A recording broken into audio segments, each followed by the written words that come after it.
ఆసిఫాబాద్ ప్రభుత్వ ఆసుపత్రిలో మీడియాపై ఆంక్షలు విధించాయి ఆసుపత్రి వర్గాలు. అనుమతి లేకుండా రోగుల ఫోటోలు వీడియోలు తీస్తే బిఎన్ఎస్ కింద కేసులు నమోదవుతాయని హెచ్చరిస్తూ నోటీసులు జారీ చేసింది. కాగా సర్కారీ వైద్యంలోని లోపాలు కప్పిపుచ్చుకునేందుకే ఈ ఆసుపత్రి వర్గాలు వ్యవహరిస్తున్నాయని విమర్శలు ఎదురవుతున్నాయి.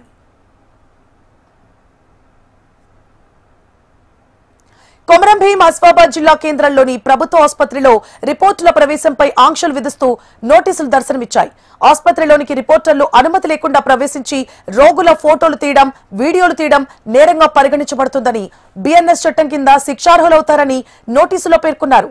రిపోర్టర్లు ఆసుపత్రిలో ఫోటోలు వీడియోలు తీయాలనుకుంటే జిల్లా కలెక్టర్ అనుమతి కానీ, ఆసుపత్రి అథారిటీ అనుమతి కానీ తప్పనిసరిగా తీసుకోవాలని ఆ నోటీసులో పేర్కొన్నారు.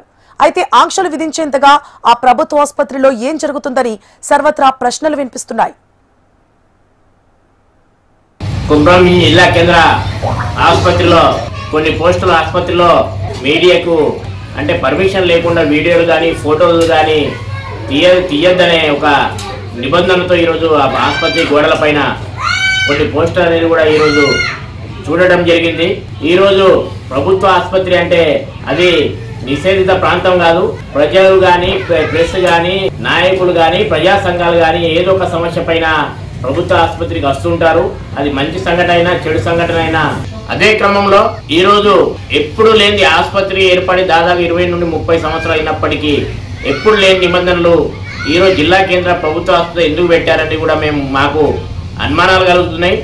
ఈరోజు ఆసుపత్రిలో జరిగేటటువంటి అవినీతి కానీ, అదేవిధంగా ఆసుపత్రిలో వైద్యం ఇవ్వడం నిర్లక్ష్యం కానీ అటువంటి సంఘటనలు జరిగినప్పుడు వాటిని కప్పిపుచ్చుకోవడం కోసం ఈరోజు మీడియాని అంటే మా అనుమతి రావాలనేది ఒక నిబంధన పెట్టడం ఇది భావ ప్రకటనకు విరుద్ధం.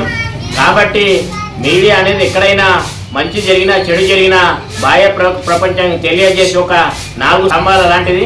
కాబట్టి ఏదైతే అక్కడ పోస్టులు ఉన్నాయో అది ఎవరి పరిధిలో ఎవరి ఆధీనంలో పోస్టులు అంటించబడ్డాయో ఆ పోస్టులను వెంటనే తొలగించి మీడియాకు అనుమతించాలని మేము కోరుతా ఉన్నాం.